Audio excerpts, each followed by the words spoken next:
Hello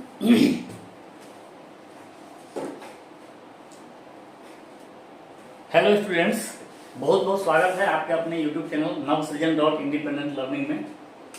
आज हम class 10th mathematics के नंबर सिस्टम वास्तविक संख्या चैप्टर के 5वें वीडियो को लेकर आपके सामने उपस्थित हूँ। इसके पहले इस चैप्टर पर 4 वीडियो ऑलरेडी हमने अपलोड किया है और शायद आप लोग उसको देखे भी होंगे। अगर आप नहीं देखे हैं तो निश्चित ही आप उन वीडियोस को देख लें। रिवीजन के रूप में मैं आपको बताना चाहूंगा कि पहले वीडियो में हमने परिमेय संख्या और अपरिमेय संख्या, रेशनल नंबर, इरेशनल नंबर का डिफिनीशन और उनका क्या प्रॉपर्टीज है इसके बारे में चर्चा किया था। उसके दूसरे वीडियोस में हमने यूक्लिड का भाग लेमा पे चर्चा किया था। यूक्लिड भाग लेमा का क्या है, कथन क्या है, उसका मतलब क्या है और उस पर आधारित कैसे कैसे क्वेश्चंस आते हैं, उसको कैसे हल करना है। अगले वीडियोज में हम लोगों ने पढ़ा था अंकगणित का मूलभूत प्रमेय, the basic theory of arithmetic. और अंकगणित का मूलभूत प्रमेय बहुत ही इंपॉर्टेंट कथन है आप लोगों के लिए, इस चैप्टर के लिए भी और आगे के चैप्टर के लिए भी। इसको आप लोग निश्चित रूप से याद रखें। क्या है अंकगणित का मूलभूत प्रमेय? किसी भी भाज्य संख्या का अभाज्य गुणनखंडन अद्वितीय होता है। कहने को ये कथन हम लोगों ने 2-3 स्टेटमेंट और बुक्स में भी कई सारे 2-3 लाइन में इसको जो है बताया गया, बट इसका सीधा सीधा अर्थ क्या है? किसी भी भाज्य संख्या का अभाज्य गुणनखंडन अद्वितीय होता है। मतलब अभाज्य गुणनखंडन अगर हम 1000 विद्यार्थी को भी दे दे कि भाई 24 का अभाज्य गुणनखंडन करे तो सबका एक ही आंसर आएगा। हाँ, इनके जो क्रम है इस क्रम को हम छोड़ देते हैं। अगर कोई 3 into 2 into 2 into 2 लिख दे, ये दोनों एक ही चीज है, अलग अलग चीज नहीं है। तो अभाज्य गुणनखंडन किसी भी भाज्य संख्या का अगर किया जाएगा तो वह अद्वितीय होता है। उसके बाद की क्लास में मैंने आपको एक टॉपिक का चर्चा किया था संवर्ग नियम के बारे में, closure law. What is closure law?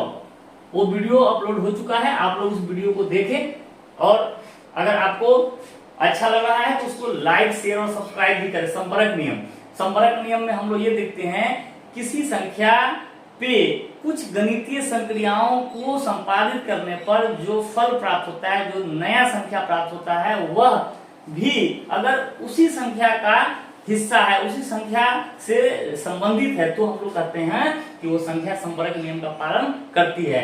कहने का मतलब यह है जैसे 2 परिमेय संख्याओं को जोड़ेंगे, घटाएंगे, गुना करेंगे अथवा किसी अशून्य परिमेय संख्या से भाग कर दिया जाए तो जो रिजल्टेंट आएगा वह भी परिमेय संख्या होगा। तो परिमेय संख्या जोड़, घटाव, गुना और भाग में संवर्ग नियम का पालन करती है, परंतु अपरिमेय संख्या संवर्ग नियम का पालन नहीं करती है। अर्थात 2 अपरिमेय संख्याओं का जोड़, घटाव, गुना, भाग करेंगे तो वह कभी परिमेय भी हो सकता है, कभी अपरिमेय भी हो सकता है। तो अपरिमेय संख्या संवर्ग नियम का पालन नहीं करती है। आज का जो हमारा टॉपिक होने वाला है, इस पाठ का पहला थ्योरम है जिसको हम लोग प्रूव करके देखेंगे। इसके पहले 2 थ्योरम को पढ़ा है हम लोगों ने। ये एक्चुअली एक कथन है और ये थ्योरम है, परंतु इनको सिद्ध करने की जरूरत नहीं पड़ी थी क्योंकि ये बेसिक फैक्ट है, इसको सिद्ध नहीं कर सकते हम लोग। ये ऑलरेडी एक सिद्ध कथन है। तो अब हम लोग एक प्रमेय इस चैप्टर में पढ़ेंगे जिसका स्टेटमेंट क्या है? यदि कोई अभाज्य संख्या p a स्क्वायर को विभाजित करती है तो वह a को भी विभाजित करेगा। हमारा प्रमेय क्या है, इसको आप लोग स्टेटमेंट को पढ़े और समझे, फिर हम लोग इसका प्रूफ करने जाएंगे।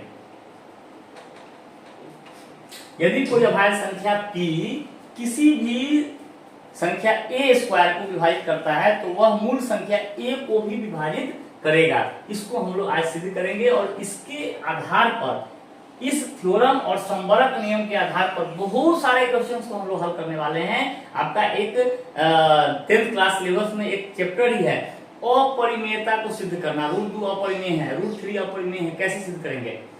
तो उन सबको सिद्ध करने के लिए हम लोग इस थ्योरम और संवर्ग नियम का यूज करेंगे, तभी हम लोग उसको सिद्ध कर पाएंगे। इसलिए हम लोग इस थ्योरम को भी पढ़ते हैं। हम लोग को सिद्ध करने के लिए लिखते हैं, माना कि a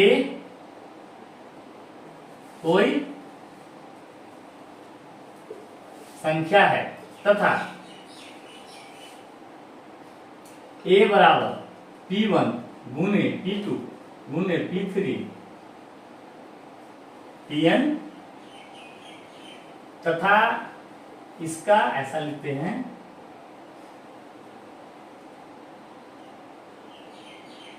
अभाज्य गुणनखंडन कैसा है, तो a बराबर P1 P2 P3 गुने Pn है। अभी हम लोग अंकगणित का मूलभूत प्रमेय पढ़े हैं, उसमें क्या करता है, किसी भी संख्या का जो अभाज्य गुणनखंडन होगा वह अद्वितीय होगा, मतलब P1 P2 P3 ये सारे के सारे जो है यूनिक नंबर्स हैं, ये सारे के सारे यूनिक नंबर्स हैं। अब अगर हम दोनों ओर वर्क करेंगे तो हम क्या पाते हैं, a स्क्वायर बराबर क्या मिलेगा, तो P1 square P2 square Pn। अब हमारा प्रमेय में दिया गया क्या है कथन कि कोई अभाज्य संख्या p a स्क्वायर को विभाजित करती है, तो हम मानते हैं कि इसके अंतर्गत कोई एक पद है p जो कि a स्क्वायर को विभाजित करता है। हालांकि यहाँ स्क्वायर के फॉर्म में है तो हम p स्क्वायर ही ले लेते हैं। अब आप सपोज करें जैसे 12 का गुणनखंडन 2 गुने 2 गुने 3 है, तो 12 का गुणनखंडन 2 स्क्वायर गुने 3 लिखेंगे। अब अगर 2 स्क्वायर जो है 12 के गुणनखंड में है, इसका क्या मतलब है, यहाँ 2 जो है 2 बार आया है, बेसिकली ये मतलब है कि 2 जो है 12 को विभाजित करता है। तो हम हमको लिखेंगे कि दिया गया है, क्या दिया था कि p अगर a स्क्वायर को विभाजित करे, p a स्क्वायर को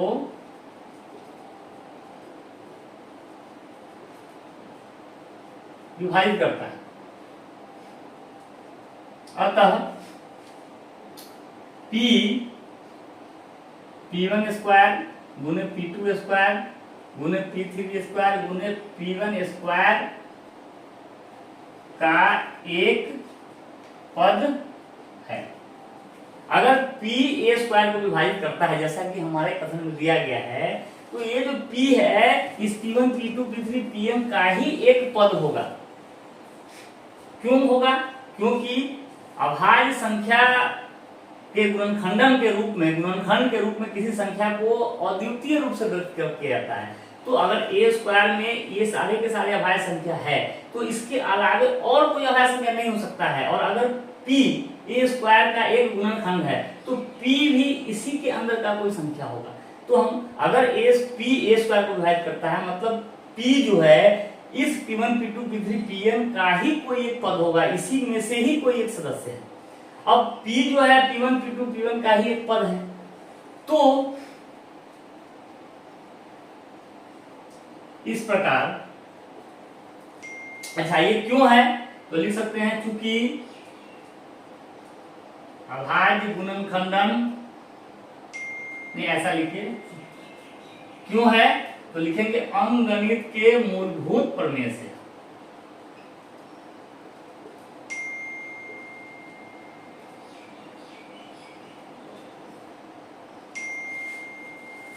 तो P जो है वह P1 P2 P3 Pn का ही एक पद है, और P1 P2 P3 Pn ये जो है a का भी अभाज्य गुणनखंड है।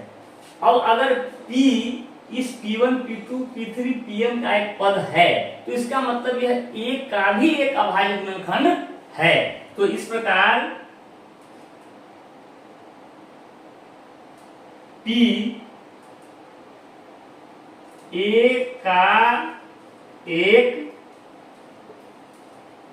अभाज्य गुणनखंड है, अर्थात अब हम लोग ये कह सकते हैं कि P a को भी विभाजित करता है।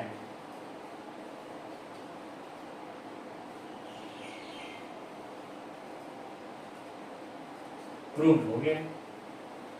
तो देख रहे हैं आप लोग, इसको ये इस कथन को सिद्ध करने के लिए, इस प्रमेय को सिद्ध करने के लिए और कुछ नहीं चाहिए, केवल अंकगणित का मूलभूत प्रमेय का ही यूज है इसमें, ठीक है ना। अगर हम a का गुणनखंडन P1 P2 P3 Pn ले लेते हैं तो a स्क्वायर बराबर P1 गुने Pn square P2 square P3 square गुने Pn स्क्वायर होगा। अब अगर दे रहा है कि P a स्क्वायर को विभाजित करता है, मतलब P जो है इसी में से कोई एक पद है, क्योंकि किसी भी संख्या का अभाज्य गुणनखंड अद्वितीय होता है। अब अगर ए स्क्वायर का एक गुणनखंड p है तो इसके अंदर से ही वो p होगा। अब अगर p इसी में से कोई एक सदस्य है तो निश्चित रूप से p यहाँ भी होगा, क्योंकि ए स्क्वायर है तो यहाँ भी होगा ही होगा। और ये जो p1 गुणे p3 pn है, ये क्या है?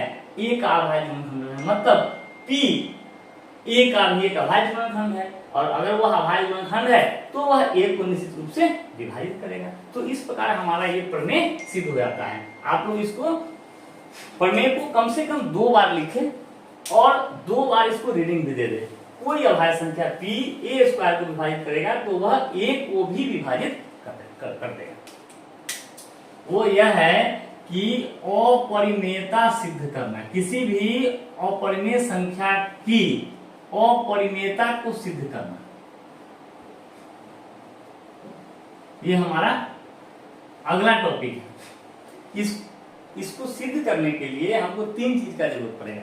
पहला है ये जो हमारा थ्योरम है, इस थ्योरम का यूज करना है।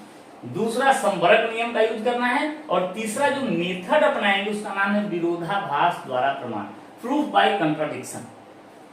ये प्रूफ बाय कंट्राडिक्शन क्या है कि हम लोग कुछ एजम्पशन करेंगे, कुछ मानेंगे और आगे बढ़ेंगे, और हम लोग आगे बढ़ने पर क्या पाते हैं कि हमको एक कंट्राडिक्शन मिलता है, एक विरोधाभास मिलता है। मतलब हम लोगों को अपना एजम्पशन जो हम लोग माने थे उसके विरुद्ध में कुछ मिलता है। तो इस प्रकार हम हम लोग इस निष्कर्ष पर पहुंचते हैं कि हम लोग ने जो एज्यूम किया था वह एजम्पशन गलत था, और इस प्रकार अगर हमारा एजम्पशन गलत था तो सही एजम्पशन उसके विपरीत होगा। और इस प्रकार से जो प्रमाणित करने की प्रक्रिया है इसको बोलते हैं विरोधाभास द्वारा प्रमाण। तो किसी भी संख्या का अपरिमेयता सिद्ध करने के लिए इस थ्योरम का यूज होगा, संबरक नियम का यूज होगा, और विरोधाभास द्वारा प्रमाण हम लोग करेंगे। अब हम लोग आते हैं, जैसे क्वेश्चन है, सिद्ध करें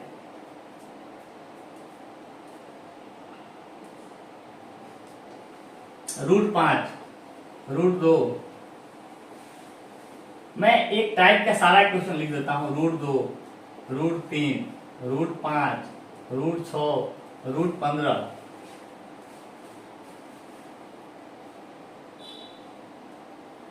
एक अपरिमेय संख्या है। हम एक को सिद्ध करेंगे अभी, बाकी को आप लोग सिमिलर मेथड से, सिमिलर प्रोसेस से दूसरे को आप लोग को खुद से करना है। तो हम लोग अभी जैसे इसमें से किसी एक पे ले लेते हैं। जैसे मान लिया कि हम लोगों ने √6 के बारे में विचार किया, तो हम लोग सिद्ध कर रहे हैं कि √6 एक अपरिमेय संख्या है। तो इसको जो हम लोग प्रमाणित करेंगे, इस प्रमाण का विधि का क्या नाम है? इस प्रोसेस का नाम है विरोधाभास द्वारा प्रमाण।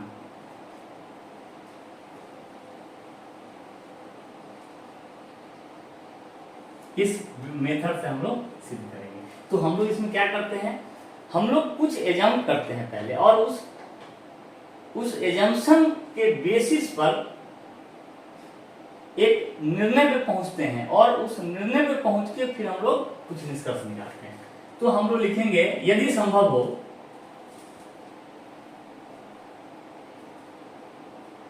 इफ पॉसिबल, तो माना कि, या लेट अस अज्यूम √6 एक परिमेय संख्या है।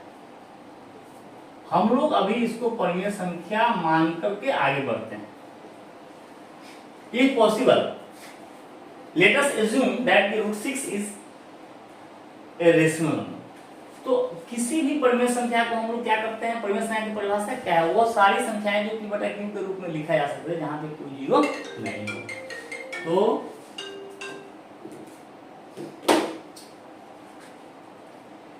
अगर √6 को परिमेय संख्या हम लोग मानते हैं तो हम लोग ये लिख सकते हैं कि √6 बराबर p/q, जहां और p/q जो हम लोग लिखते हैं परिमेय संख्या का। और एक गुण हमने अपने पहले वीडियो में ही बताया था कि परिमेय संख्या का जो ये अंश और हर p और जो q है ना, वह हमेशा को प्राइम होना चाहिए। मतलब इन दोनों का बिल्कुल सरल रूप में लिखा होना चाहिए, इनके बीच कुछ भी उभयनिष्ठ गुणनखंड कॉमन फैक्टर नहीं होना चाहिए।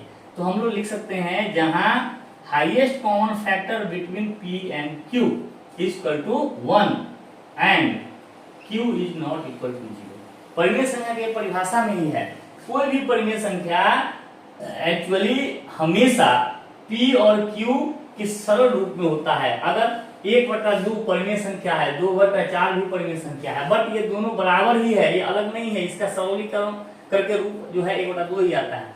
तो 2/4 बेसिकली 1/2 ही है। यह 2/4 परिमेय संख्या है, बट ये है क्या, ये 1/2 ही है और कुछ नहीं है। तो मूल संख्या तो 1/2 ही है, और जो भी परिमेय संख्या है वह अपने मूल रूप में तभी होगा जब उसके अंश और हर जो है उसके बीच उभयनिष्ठ गुणनखंड 1 के अलावा कुछ नहीं हो, और q = नॉट 0 तो है। अब हम लोग लिख सकते हैं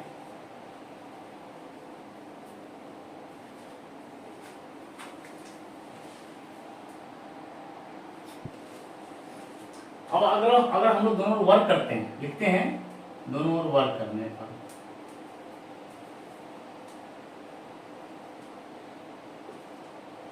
तो हम लोग क्या पाते हैं 6 = p²/q²। दैट मीन्स कि p² बराबर 6 q²। फिर हम इसको लिख सकते हैं p² बटा q = 6q। एक q को हम इधर ले आए। अब हम आते हैं अपने एजम्पशन पे। हम लोगों ने क्या माना था कि p और q जो है परिमेय संख्या है, सॉरी p/q एक परिमेय संख्या हम लोगों ने माना था, और p और q में उभयनिष्ठ गुणनखंड कुछ भी नहीं था। अर्थात अभी हमारा यहाँ आ रहा है p²/q बराबर 6q। तो जब p और q में हम लोगों ने क्या लिखा था कि common factor in p and q = 1, p और q में 1 के अलावा और कोई उभयनिष्ठ गुणनखंड नहीं है। तो हम लोग लिखेंगे चूंकि highest common factor of p and q = 1, हम लोग पहले हमारा p/q जो होता है परिमेय संख्या का स्टैंडर्ड फॉर्म उसके हिसाब से, इसलिए HCF p² और q भी जो है 1 के अलावा कोई भी नहीं होगा। परंतु p²/q जो है उसमें कॉमन फैक्टर 1 के अलावा अगर कुछ भी ना हो, तो ये निश्चित रूप से जो फॉर्म आएगा वह एक भिन्न के रूप में होगा, ये एक फ्रैक्शन होगा। इसको हम सरल करके पूर्णांक नहीं ला सकते हैं, क्योंकि p और q में अगर कोई भी कॉमन फैक्टर नहीं है, अगर कोई परिमेय संख्या लिखते हैं 2/5, इसमें अगर कोई भी कॉमन फैक्टर नहीं है, इसका मतलब इसको और हम सरल नहीं कर सकते हैं, ये जैसा है वैसे ही दिखेगा, भिन्न के रूप में दिखेगा।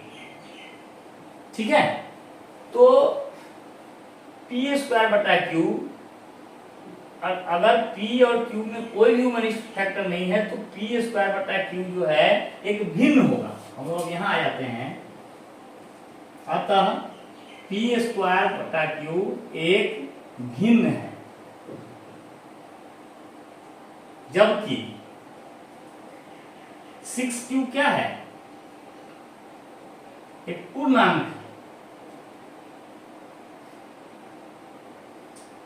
p²/q एक भिन्न है, जबकि 6q जो है पूर्णांक है। परंतु भिन्न जो है ये पूर्णांक के बराबर तो कभी नहीं होगा, क्योंकि पूर्णांक जो है वो होगा संपूर्ण वैल्यू होगा, अंश नहीं होगा। तो भिन्न जो है पूर्णांक के बराबर तो नहीं हो सकता है, लेकिन हम यहाँ पे क्या पा रहे हैं, भिन्न जो है वो पूर्णांक के बराबर आ गया। इसका मतलब यह है कि हम लोगों ने जो एज्यूम किया था, हमारा एजम्पशन गलत है। हम लोगों ने जो एज्यूम किया था कि p√6 को p/q के रूप में लिख सकते हैं, p एंड q का मौसर 1 के अलावा और कुछ नहीं होगा और q 0 नहीं है, तो हमारा ये एजम्पशन ही गलत है। तो इस प्रकार एजम्पशन हमारा गलत है, √6 परिमेय संख्या जो माना था वह गलत साबित हो रहा है। तो अगर कोई संख्या परिमेय संख्या नहीं है, तो हम लोग अभी तक जो पढ़े हैं, कोई भी संख्या अगर परिमेय नहीं है तो वह अपरिमेय ही होगा। इसीलिए हम लोग अपने पहले क्लास में पढ़ा भी था कि परिमेय संख्या को q से सूचित करते हैं, और वास्तविक संख्या को r से, और अपरिमेय संख्या को r - q लिखते हैं। मतलब कोई भी ऐसा संख्या जो परिमेय नहीं है, तो वास्तविक संख्या में से वो परिमेय को अगर हम लोग जो नहीं है वो अपरिमेय कहते हैं हम लोग। तो लिखेंगे अतः हमारी अवधारणा, हमारा एजम्पशन √6 एक परिमेय संख्या है,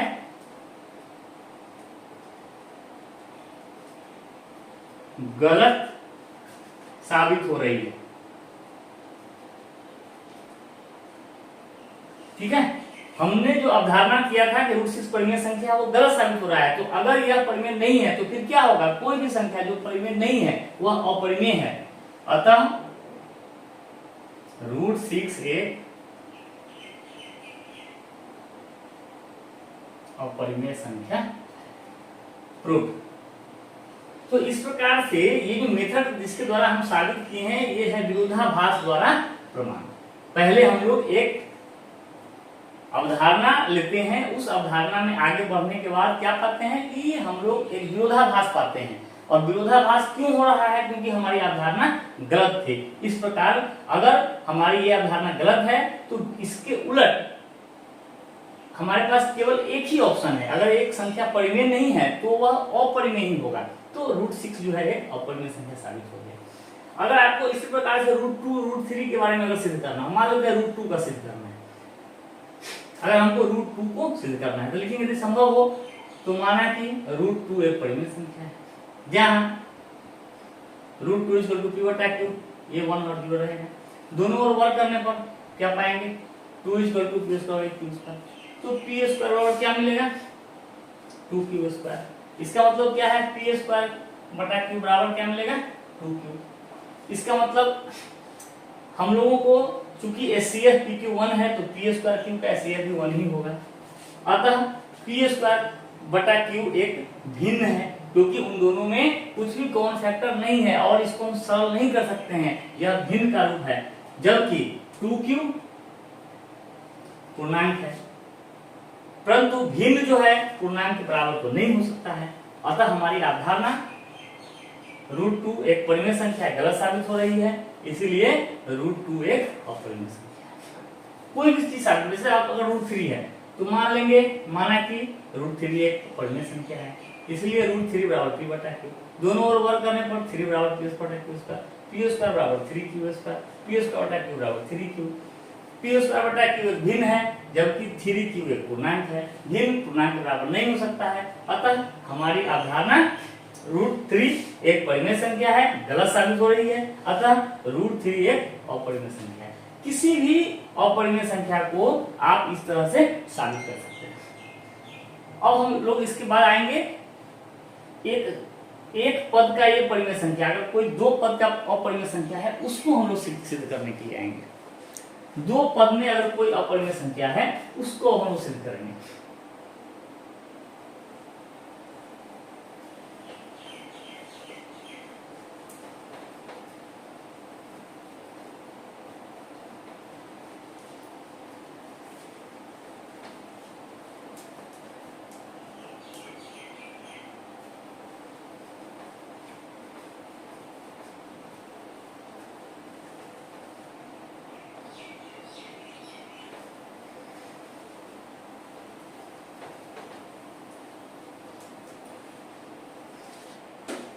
जैसे क्वेश्चन आएगा, सिद्ध करें कि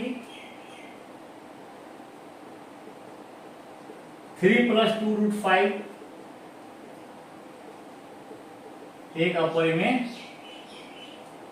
संख्या है। अब इसको भी सिद्ध करने के लिए हमको क्या क्या चीज का जरूरत होगा, तो पहला इस प्रमेय का, दूसरा में हो सकता है इस संवर्ग नियम का, और तीसरा विरोधाभास द्वारा प्रमाण। यही 3 चीज के आधार पर किसी भी अपरिमेय संख्या को अपरिमेय संख्या साबित कर देंगे। ये 3 चीज चाहिए, प्रमेय चाहिए, संवर्ग नियम, विरोधाभास द्वारा प्रमाण। फिर हम लोग वही लिखेंगे, यदि संभव हो, if possible, let us assume,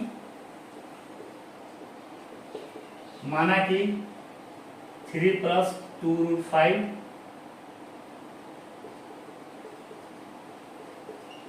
एक परिमेय संख्या है। अतः 3 + 2√5 को लिख सकते हैं a बटा b के रूप में, जहां HCF of a and b = 1 and b = not 0। अब हम लोग क्या करेंगे, इस तरह के दो पद वाले अपरिमेय संख्या को अपरिमेय साबित करने के लिए जहां जहां अपरिमेय है उसको रहने देंगे, बाकी को उधर ले जाएंगे।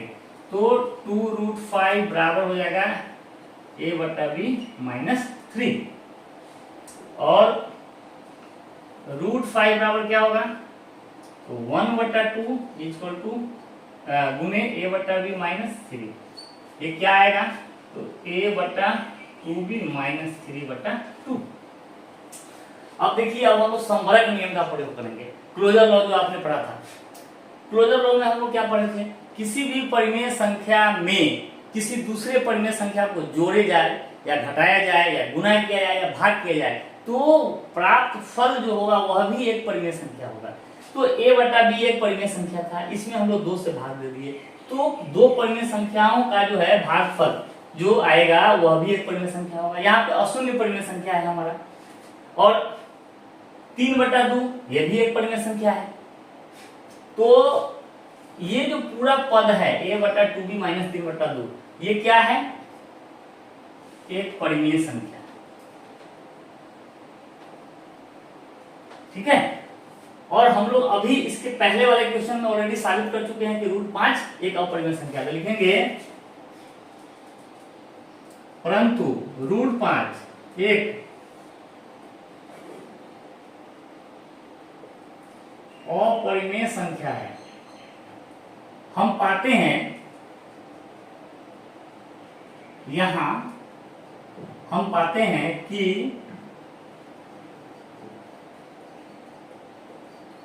अपरिमेय संख्या बराबर परिमेय संख्या जो